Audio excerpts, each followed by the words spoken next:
Segundo o levantamento da ONG Todos pela Educação, ações contra o racismo, o machismo atingiram o menor patamar em 2021 em uma década. Nós vamos entender os desafios enfrentados e também o que pode ser feito para reverter essa situação. Por isso, nós vamos conversar agora com a pesquisadora Daniela Mendes, analista de políticas educacionais do programa Todos pela Educação. Daniela, boa noite para você.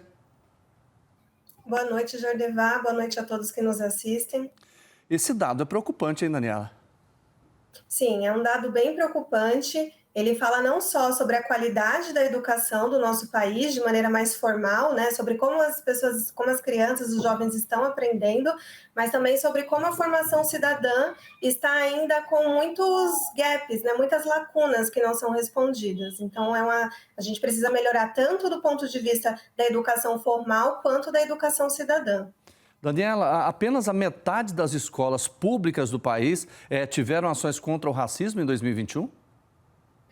Exato, esse dado ele chegou a ter anos atrás, né, a ter um patamar um pouco melhor, mas ainda longe do que seria ideal, né, que seriam todas as escolas atuando com projetos contra o racismo, contra a homofobia, LGBT-fobia, contra a violência de gênero. Então, seria importante que todas as escolas tivessem esses projetos, e o que a gente viu nos últimos anos foi uma queda. Então, as escolas até estavam desenvolvendo alguns projetos relacionados a esses temas, mas desde antes de 2018, a gente começa a assistir uma queda. Por que, na sua opinião, essa queda foi acontecendo principalmente a partir de 2018 e chegou no ponto máximo em 2021? Uma série de fatores ajudaria a gente a entender por que isso veio ocorrendo no nosso país. Acho que o primeiro ponto seria entender que esses temas, eles ainda são muito polemizados.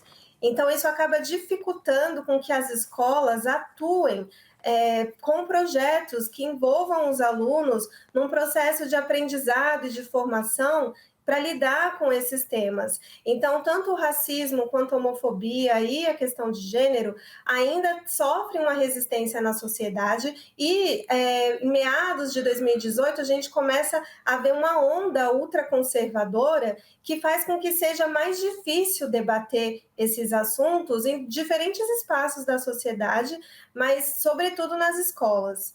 Um outro fator também é a falta de coordenação nacional. Então, a última gestão do Ministério da Educação não priorizou essas pautas. Então, quando no governo federal não tem essa priorização, é difícil fazer com que ações cheguem até as escolas. E, por fim, a gente também não pode esquecer que foi um momento de pandemia. Então, a partir de 2020, as escolas tiveram que lidar com o desafio de oferecer educação à distância em um contexto muito desafiador, e isso fez com que esses temas também acabassem sendo despriorizados naquele contexto. Você utilizou a palavra desafio e agora é o desafio exatamente reverter essa situação tão ruim para a educação pública. O que fazer nesse momento para a gente dar um passo adiante de forma positiva, Daniela? Bom, Jordevá, a primeira coisa que a gente precisa fazer enquanto país e sociedade é entender a importância desses temas na formação de cada pessoa, então na formação das crianças e dos jovens, para que a gente tenha uma sociedade mais tolerante, menos violenta, com menos desigualdade, é importante que esses temas sejam debatidos.